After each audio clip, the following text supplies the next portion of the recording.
Welcome, everybody. Tonight, the top 3 ways to love your work and a whole lot more right after the intro.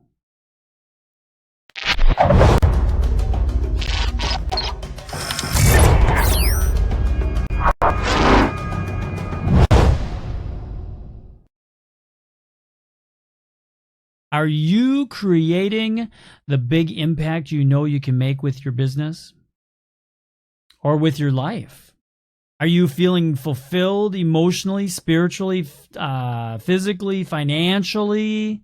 Are you fulfilled in that in your business or your life? Are you making the big contribution to the world that you want to make? You're asking, ask yourself those 3 questions. Sit down and just ponder those. Take those in for a moment and be honest with yourself.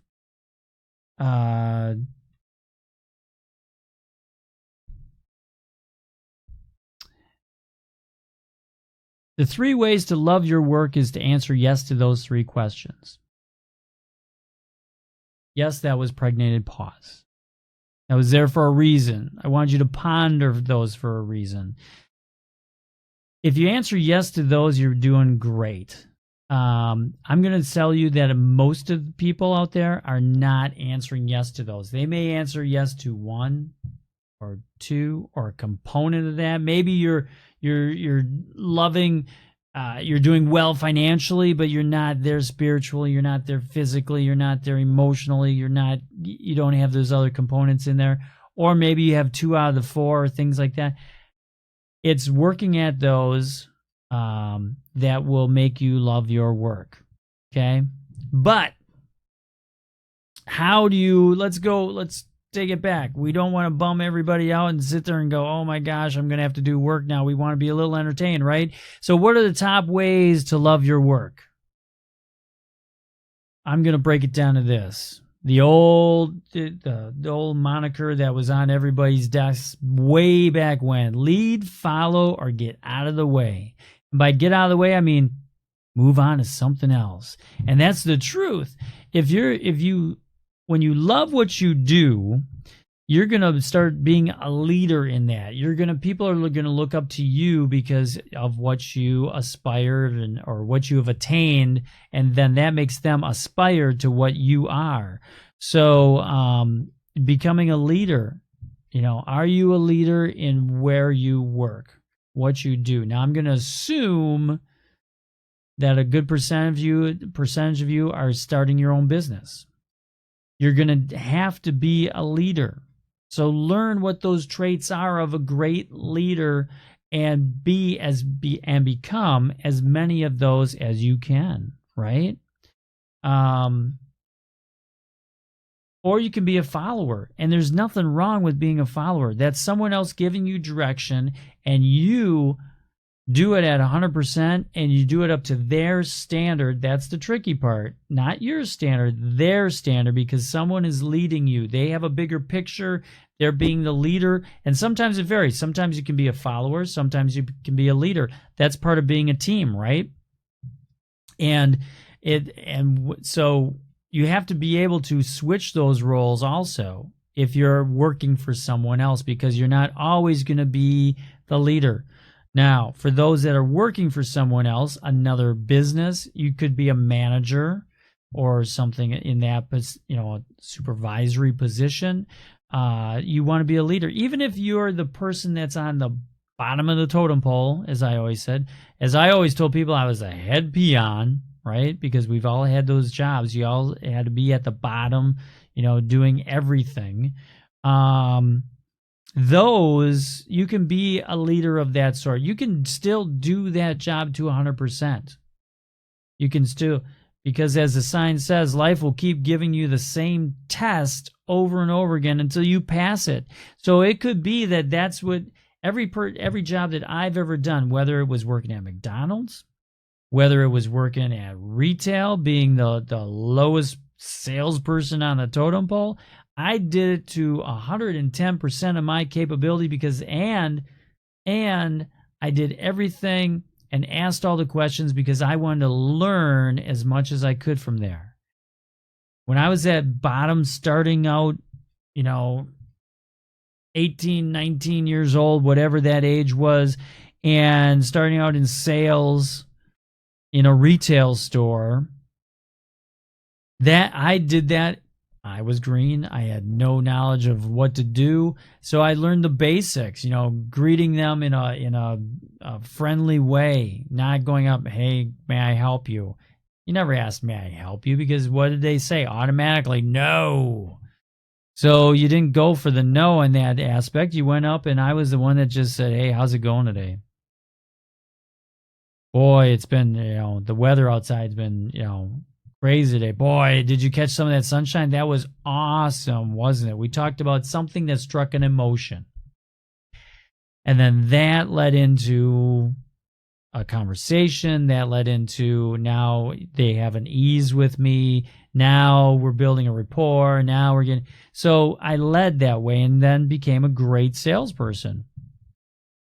Surprise, I was a great salesperson. Then what happened after that? We moved on into being a management person. Now I had to train other people. I didn't know how to train. I wasn't a teacher, right, per se, but I figured out how would I wanted someone to talk to me, not talk down to me, not say, "Go do this." Tell me why I had to do that. So I figured that out. I had to figure out the whys, and then I had to explain that to them and then get them to do the same thing. And then in the meantime, how do I inspire and motivate people to do those things? Okay? So that was becoming a leader. I became a leader. So we want to become a leader at times. Now, was I also a follower? Yes, because I sought out mentors that would tell me and train me and teach me their ways, what worked for them. Now, sometimes it didn't work for me because we're all different people. We come up from all different backgrounds, so sometimes that didn't work for me if they were, their methods. But I took whatever I could, pulled out what I worked for me, tested them, tried them, and worked with it, and then became a leader also in teaching them. Tell me how those things work, and then I taught other people how to do those things. Now, were everything that I taught them, the way I said things, something like that, did that work for every person? Absolutely not, because we're all different people. We come from different backgrounds. If there was one cookie cutter way of doing something and being successful, we all would be successful. But everyone's different. Personalities are different. So being a leader, being a follower, and then knowing when to get out of the way. There's going to be two ways that you get out of the way, either by yourself or by the universe, your higher power, your angels, whoever it is, getting you out of that situation. You're not supposed to be there. And we all have been in those situations where we're like, "Oh no, I'm going to stay till the end. I'm going to stay till the end." And all of a sudden it's like, bam, you get fired. Bam, something happens that strikes hits you, and you're like, "Oh my gosh," you're all upset because now I got fired. Well, you weren't supposed to be there. Get that? These are the top 3 ways of loving what you do. Love your work. Love what you do, because if you're not in the right place, the powers to be will get you out of there. You're not supposed to be there. So if that ever happens to you, this is going to be the hardest thing for you ever to do. Because you got to go, "Oh, hi, Diane. How are you?" This is going to be the hardest thing for you to do. But if you're getting that gut feeling, or if your boss at work comes up to you and says, "Hey, you're fired. Thank you, because I really didn't like working here." How would you ever do that, right? Because you're thinking, "Oh, I got to get unemployment. Oh, I got to do this." If I say that, then but it's true. You're going to think it as you're walking out to your car with your box full of things. You're going to go, "Man, I hated working here. Why did I stay here this long? I should have, but seek out and see what's out. Always be open to what's going on. That's coming up here in a little bit. But always be thankful, because you're not supposed to be there. So once again, ask yourself, so the top 3 ways to love your work is to lead, follow, or get out of the way. But ask yourself these questions. I'm going to hit those again. I hit them in the beginning, but ask yourself these 3 questions. 1, are you creating a big impact you know you can make with your business? 2, are you feeling fulfilled emotionally, physically, spiritually, and financially? 3, are you making a big contribution to the world and the contribution that you feel you need to make? When you answer yes to those 3 questions, everything's in alignment. You are full steam ahead, and you will be the huge breakthrough success that you need to be. And you're supposed to be. Simple as that. So, I'm going to tell you a little story that happened this week. So, one of my clients, we were talking, and she was very distraught. And it kind of brings back to what we were just talking about. She was very distraught, and she came in and she was like, I just got fired from my job. And I turned to her and I said, did you tell him thank you? And she was dumbfounded by that. She literally didn't. I think I just totally caught her off guard, but she didn't enjoy. I listened to her for probably the last, I don't know, year at least. Tell me from occasion to occasion. Tell me how she didn't like where she worked. She got a new supervisor, new boss.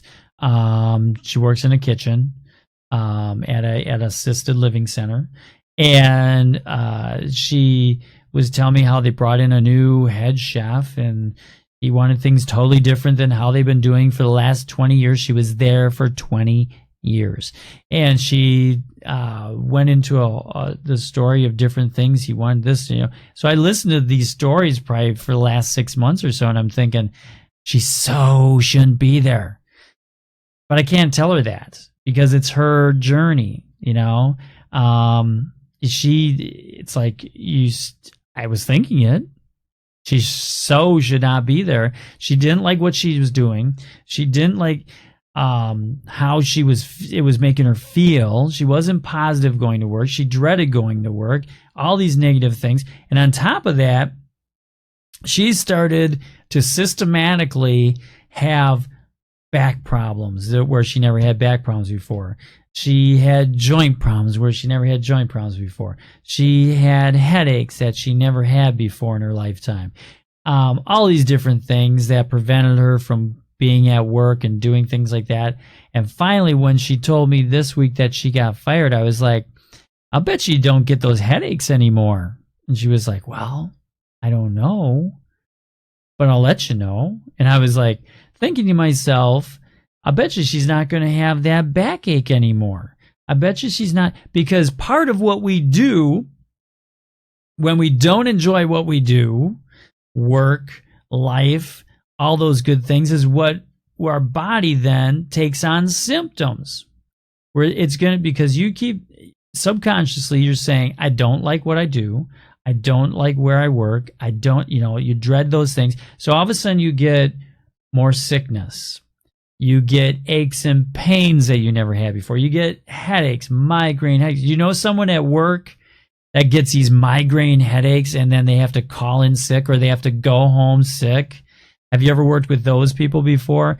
They're out there, right? And we all probably have known or met someone. They dread going to work. They don't like where they're at, but instead of changing where they're at and going, you know what, let's change, let's get to a positive atmosphere, let's go to a positive place. And they'll come up with thousands of excuses of why they can't leave or something like that. But instead of doing that, they then take on these symptoms that prevent them from going to work. Think about that. Maybe you've done it. And I think I'm probably guilty of that at some point in time when I reflect back at different jobs I've done in that. I probably have sometimes either slacked off or maybe not gone in or something. Well, I've never really called in sick too much.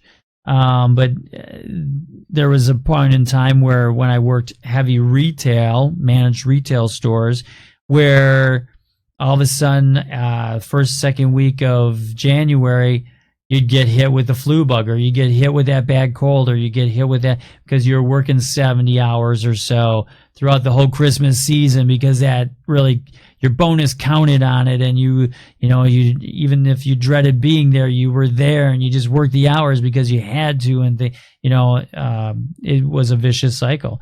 So there's different ways that your body and your subconscious will tell you you shouldn't be there. Listen to that. What's making me sick? Could be the flu bug, could be I was at the local big box store. I can't say brands on here. Facebook doesn't like you to say brands. Big box store, and you know that they never really clean all those things at the checkout or the self-checkout. I used to think I was saving that because someone else wasn't handling it and all that, so I'd go to self-checkout, and then I thought, aha, nobody cleans that self-checkout that I'm pressing all those touch screens on either, so yeah. So grab the little wipe on your way in and then clean that off. You can clean the cart, but take another one and clean that off too before you touch it. And then you won't get that nasty cold that's going around. It's still lingering in my body. But sometimes listen to your body, and your body will tell you, those symptoms will tell you all those things that you already know. I don't like where I work. I don't like what I'm doing. Because once you find you love what your work, you love and you enjoy it, then you are successful. That's the breakthrough success. That's the magic of that breakthrough success, right? So you need to go and cultivate that wherever you work. Be a leader or be a follower and love it. You can still love your work being a follower. You can be the best at what if you bag groceries and you're the best at bagging groceries. You ever see one of those competitions where all of a sudden they just shine? Servers. I love those server competitions where it's like all of a sudden they got to fill up so many glasses of water, and then they got to run down to the table. They got to put it on there, and then they got to pick up this, and then you have to go back. They have this server race. We used to have one up in Madison. I think it was Madison, Wisconsin. During one of the festivals, they used to do like a server race where it's like the different restaurants would have their head server that could really do that, and then they could, I think it was Taste of Madison used to have that during Labor Day. And it was fun to watch because they took pride that they were the best at what they did. There's no problem with that. That's the cool thing about life. You can be the best at what you do, and if you do, you're successful. And people aspire to be you. It doesn't matter what, you don't have to be the CEO of a company to be successful. That's not what we're aspiring to. We're here to motivate and lead and show others and help them out, and for aspiring to be at your level. So with the woman, my client, wrapping that whole story up into here, I said, go find something that you love to do. What do you love to do? Make a list of 10 things you love to do, and now narrow it down to the top 3. Keep going back and forth. If I couldn't do anything but this or this, number 1 and 2, if I couldn't do anything but be a server in a restaurant or be a Uber driver, which one would I want to be? Oh, I'd rather be a Uber driver. I love to drive. I'd rather be an Uber driver. Okay. Now we're going to narrow that. Now let's go Uber driver or number 3, and keep going down the list. Find those top 3 out of that 10, and then go test them out. Try them and see what you can do and be successful at those. Be the best that you can be at those. Where she was at, she was happy for about 15 years or so, and then she slowly got more miserable of what's going on. So now she's now progressing in her journey, but she didn't do it on her own. She was fired and forced to do it, right? So you can either be your universe, your higher power, your angels, however you term that, they will put you on the right path one way or the other. So lead, follow, or get out of the way. And be open to new doors in your life, right? When success comes knocking on your door, that was drama. I don't know if you heard that or not, but that was me knocking, right? So when success comes knocking on your door, open it and embrace them and give that a big bear hug. I'm going to hit you with the 3 types of hugs. There's more, but I'm going to hit you with these 3 tonight. So these 3, you can hug them like you just met a new person. You can hug them like their family, which is kind of in the middle sometimes. Or you can hug them like it's your best friend that you haven't seen in years that comes knocking at your door. And that's how, number 3 is how you have to embrace new opportunities when they come knocking on your door. Open that door up. We're so afraid to open doors nowadays because we're afraid of being, new opportunities, change. In this day and age, if you are afraid of change, you got a mighty long road ahead of you, because every 6 months there's a change. Something's going on. Something is different. We get a new, faster computer. We get new, higher technology. We can't wait for that new iPhone or the new Samsung phone. We can't wait for all those new things. There's new technology every time. Doing this, Facebook and YouTube, I'm going to Facebook and YouTube because of new technology that has been developed within the last 2 years. The software that I use, Joycaster. And that's that. So that gives me availability to go to 2 different places. Now look at Facebook Live, videos, things of that sort.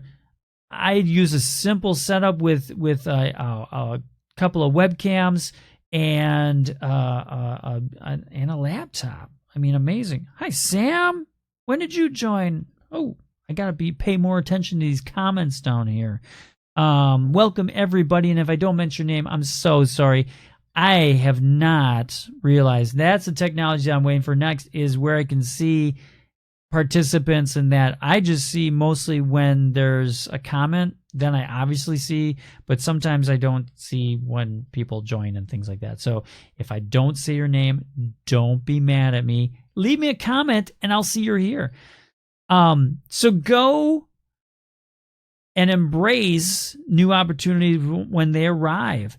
It could be as simple as a phone call or a conversation you're having with someone, and then all of a sudden they're like, hey, let's meet for lunch and talk more about that.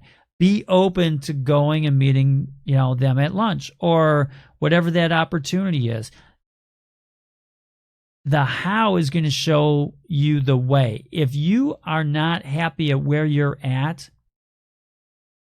work, what you do, if you work for someone else, or if you have your own business. But if you're working for someone else, maybe it's that your higher power, your angels are bringing you to that place so that you can learn what it takes to run your own business. You ever think of that? I thought of that every opportunity, every place that I've ever worked.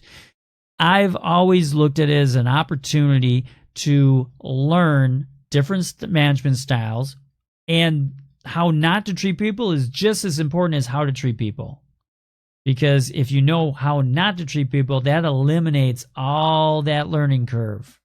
I knew from day one, I was never going to be that manager that waited until someone made a mistake and said, oh, see, you made a mistake. Or just said, go over there and clean the bathroom. Why should I clean the bathroom? Well, I'm not going to clean the bathroom. I'm the manager now. I don't clean bathrooms. I'm the manager. I've had to clean bathrooms before, and I don't clean. Well, let me show you how I want it done. Watch me clean the bathroom, and then the next time, you're going to clean the bathroom. That was my way of doing everything. It's like I was never too big to do something because I wanted it done to a certain standard. So I wanted to show them how I wanted it done first, and then that was a standard. If they want to go above and beyond that, which a lot of times they did, they saw things in a different way than I did. Booyah. I love it. Love it. Go above and beyond. So that was always the way I always taught with the why. Why something, I wanted something done in a certain way. And sometimes it wasn't the way that they saw it done, but they understand why I wanted it done a certain way. Reports, different things of that sort. So when opportunity comes knocking on your door, open it up and embrace it. And that could be from going back to the original, like at the beginning of the half hour, beginning of the show. That could be from, getting out of the way. Quit that job and move on. Find a better opportunity. If you're miserable at where you're at, or there's certain things you don't like, could be the simple thing of, I don't make enough money to survive here. I know that my worth is more than what I'm earning here. Then you have two things you can do. Either start your own business or move on to a different business, work for someone else. That's going to pay you a little bit more. Professors do this all the time. People in any employment situation do this all the time. If you stay where you're at, you may get a minimal raise. But if you go someplace else, you may get a bigger raise, a huge raise. And then if you come back to where you used to work, all of a sudden they hire you back in because they missed you so much and you were so good that then all of a sudden they're going to pay you even more than what they paid you before and you were making at the other place. But if you wouldn't have left, you never would have came back and made more money. Circle, circle, circle, circle, circle, endless circle, right? And it could be about money, but it's also the biggest, people don't, within reason, people don't leave over money. They leave over being unhappy. They don't feel fulfilled. They don't feel like they're making a difference in the world, or at the store, or being involved. They're told what to do instead of being part of a team or feeling like they're part of this grander goal to meet. So get people, learn that. Learn from where you're at right now and then make that decision. Am I going to start my own business? Or am I going to work for someone else? But be happy. Find joy in what you do. And when you find joy in what you do, it's going to make you're hitting that success. You're going to feel successful. You're going to feel genuine joy within your soul. So ask yourself those 3 questions. Once again, if you haven't hit those yet, or if you joined late, here's the 3 questions you ask yourself. Are you creating the big impact you know that you can make? Number 2, are you feeling fulfilled emotionally, physically, spiritually, and financially? And 3, are you making the big contribution to the world that you want to make? Ponder those questions this week. Give me a comment. Shoot me a like, a heart, something on those. And shoot me a comment as your week is progressing, as you're pondering those 3. What, did you say yes? What are your 3? What do you want to do to make impact in this world, or in your life? What do you want to do, to be fulfilled emotionally, physically, spiritually, financially? What does that look like to you? Shoot me in the comments section throughout the week, or just privately PM me on Dave Stelma on Facebook, or leave me a comment on YouTube. Once again, go on the YouTube channel if you haven't subscribed there. Subscribe to my channel on YouTube, Dave Stelma, just youtube.com/Dave Stelma. I think that's all it is. Or find me, just Dave Stelma, search me out. You'll find me. And on Facebook, give me a like on the page so you get notifications. Send this out. Share this to your friends that you think would enjoy this, as well as find something fulfilling in their life about it. And I think that's all I got to say.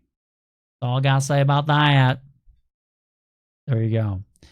Love you all. Hugs to everyone. Have a great week, and we will see you here next Tuesday at 6:30. No, I take it back. Next week I'll be here Monday night. Because I'll be on the road Tuesday and Wednesday. So next Monday night, I do believe that I'll be here. Come in. I'll shoot you out. I'll get you some emails and tell you about it. So till next week, have a great week. Ponder those 3. We'll see you later. Bye-bye.